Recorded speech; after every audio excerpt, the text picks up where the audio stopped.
Hello guys, स्वागत है आपका अपने यूट्यूब चैनल स्टडी विद अमन कुल में।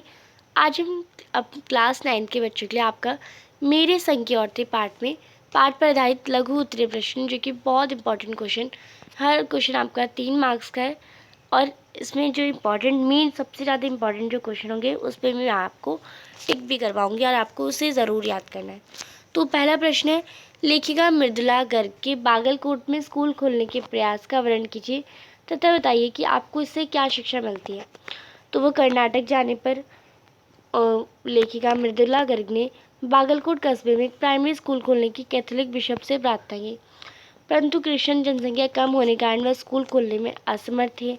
लेखिका ने अनेक परिश्रमी और समृद्ध लोगों की मदद से वहाँ अंग्रेजी, कन्नड़ और हिंदी भाषा वाली 3 भाषाएं पढ़ाने वाला स्कूल खोलकर उसे कर्नाटक सरकार से मान्यता दिलाई। अब लेखिका की इस कार्य से हमें ये शिक्षा मिलती है, कठिन परिश्रम व दृढ़ निश्चय शक्ति को कोई भी कार्य संपन्न किया जा सकता है। दूसरा प्रश्न जो कि इम्पोर्टेंट क्वेश्चन है, लेखिका मृदुला गर्ग के व्यक्तित्व की विशेषताओं पर प्रकाश डालिए। तो ये क्वेश्चन बहुत इंपॉर्टेंट है, आ सकता है। तो लेखिका मृदुला गर्ग मेरे संग की औरतें पाठ में जो विचार व्यक्त किए उसके चरित्र की विशेषताओं पर प्रकाश पड़ता है। कुछ प्रमुख विशेषताएं इस प्रकार हैं। लेखिका अध्ययनशील तथा सामाजिक कार्य में रुचि रखने वाली महिला थी, शिक्षा के प्रति विशेष लगाव रखती थी और नाटक में अभिनय करने में भी उनकी रुचि थी। उन्होंने स्कूल खोलने में भी सफलता पाई थी। चौथा, वह जो ठान लेती है उसे अवश्य पूरा करके दिखाती है।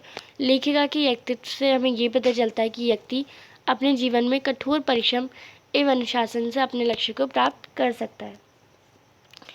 तीसरा प्रश्न है, मेरे संग की औरतें पाठ में लेखिका ने अपनी नानी और माँ का जो एक चित्र खींचा है उसका वर्णन कीजिए।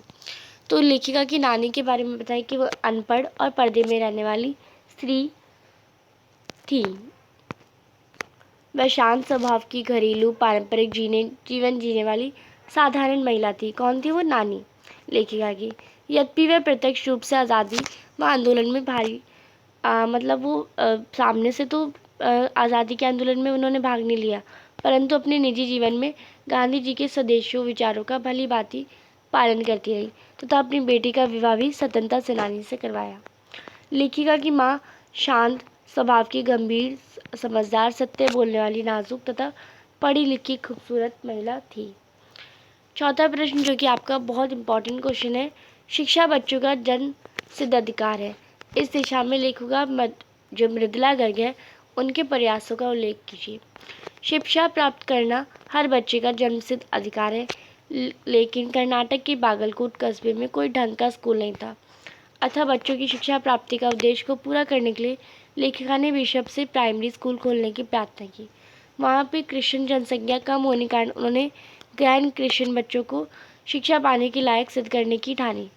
बिशप से सहायता न मिलने पर लेखिका ने स्वयं अंग्रेजी, कन्नड़ और हिंदी 3 भाषाएं पढ़ाने वाला प्राइमरी स्कूल खोला और कर्नाटक सरकार से उसे मान्यता भी दिलवाई। पांचवा प्रश्न है, हमारे सामने अनेक महिलाएं रोज़ दिखाई पड़ती हैं, किसी किसी की बातें हमें बहुत प्रभावित करती हैं। पाठ के आधार पर बताइए कि लेखिका मृदुला गर्ग अपने साथ की किन औरतों से प्रभावित थी और क्यों। लेखिका मृदुला गर्ग की परदादी ने पतोहू के लिए पहले बच्चे के रूप में लड़की पैदा होने की मन्नत क्यों मांगी। तो इसमें आपको 2 प्रश्न एक साथ दे रखे हैं। तो मृदुला गर्ग अपनी नानी, परदादी, छोटी बहन रेणु से बहुत प्रभावित थी। नानी ने बेटी के लिए मनचाहा वर चुना, परदादी ने पतोहू के लिए लड़की की कामना की और रेणु ने अपने नज़रिए से ज़िंदगी का आनंद लिया। लेखिका की परदादी रूढ़िवादी परंपरा से हटकर चलती थी। लड़की की मन्नत तो सभी मांगते हैं, पर परदादी ने लड़की की मन्नत मांगकर सबको हैरान कर दिया। इस प्रकार उन्होंने अपनी दिलेरी तथा बेटा बेटी से समानता वाले विचारों का भी परिचय दिया। छठा प्रश्न है, लेखिका की माँ के व्यक्तित्व की कोई 2 विशेषता लिखकर परिवार से उनके प्रति आदर सम्मान होने का कारण लिखिए। तो लेखिका की माँ की व्यक्तित्व की निम्न विशेषताएं, जैसे जिनमें कारण परिवार के प्रति आदर सम्मान था। वह ईमानदार, निष्पक्ष तथा सच का समर्थन करने वाली महिला थी। वह किसी गोपनीय बात को प्रकट नहीं करती थी। वह अच्छी सलाहकार थी। वह सुंदर तथा पढ़ी लिखी थी। 7वां प्रश्न है जो कि आपका बहुत इंपॉर्टेंट क्वेश्चन है, अपराध करने पर दंड किया जाता है, मगर फिर भी अपराध रुकने का नाम नहीं लेता। मात्र दंड ही किसी अपराध का विकल्प नहीं होता। सिद्ध कीजिए। या डराने, धमकाने, उपदेश देने से, जवाब डालने से जगह सहजता किसी को भी राह पर आया जा सकता है। पाठ के आधार पर तर्क उत्तर दीजिए। तो आपको पता है मात्र दंड द्वारा हमें किसी को नहीं सुधार सकते। भावनात्मक प्रेम से हम समझाकर किसी को सही रास्ते पर लाया जा सकता है। अपराध का दंड देने से पहले उसके सभी पहलुओं पर विचार कर लेना चाहिए, साथ ही उसकी परिस्थिति को भी नज़रअंदाज नहीं करना चाहिए। प्रेम और स्नेह बहुत शक्ति होती है। गलती को माफ़ करके हम किसी को भी सही रास्ते पर ला सकते हैं, जैसा कि लेखिका की परदादी ने किया। एक चोर को उन्होंने भावनात्मक निश्चय द्वारा नेक इंसान बना दिया। 8वां प्रश्न, जो कि आपका बहुत इंपॉर्टेंट प्रश्न है।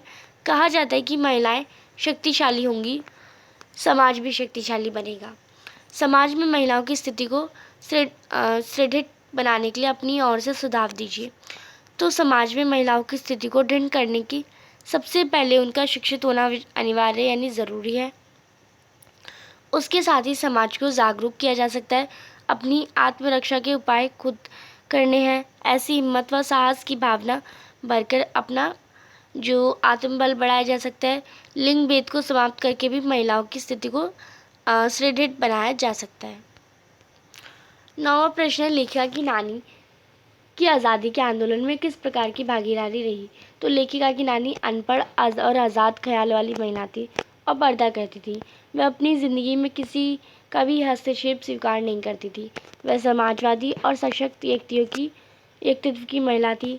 देश की आज़ादी के लिए उनके मन में प्रबल जुनून था। उन्होंने अपनी बेटी की शादी अंग्रेज़ों की गुलामी करने वाले साहब से न करवाकर किसी स्वतंत्रता सेनानी से करवाने का फैसला किया। इस प्रकार उन्होंने प्रत्यक्ष रूप से नहीं, परोक्ष रूप से भी आज़ादी के आंदोलन में भागीदारी की।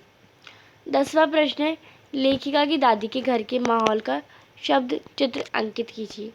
तो लेखिका की दादी के घर के माहौल दूसरे के घरों से अलग था।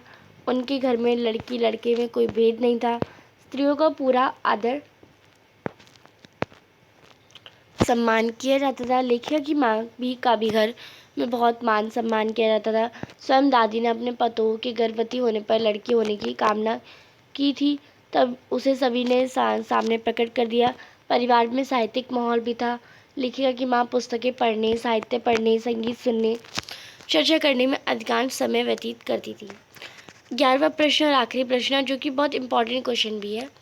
पाठ के आधार पर लिखिए कि जीवन में ऐसे इंसान को अधिक श्रद्धा भाव से देखा जाता है। तो कैसे इंसान को अधिक श्रद्धा और भाव से देखा जाता है? तो समाज में श्रद्धा भाव से उन्हीं इंसानों को देखा जाता है जो निस्वार्थ भाव से सभी की भलाई और अपना जीवन खपा देते हैं। वह दूसरों की भलाई के लिए अपना तन मन धन न्यौछावर करते हैं। किसी की बात को गोपनीय रखना उनके लिए एक कर्तव्य की तरह होता है।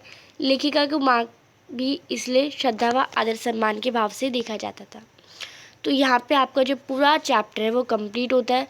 आई होप आपको अच्छे से चैप्टर समझ आ गया होगा, प्रैक्टिस हो गई होगी। चैनल को अभी तक सब्सक्राइब नहीं किया तो प्लीज़ मेरे चैनल को सब्सक्राइब ज़रूर करें, और आपकी वीडियो अच्छी लगी तो इसे लाइक ज़रूर करिएगा और ज़्यादा से ज़्यादा दोस्तों के साथ शेयर ज़रूर करिएगा। Thanks for watching you. Bye bye guys.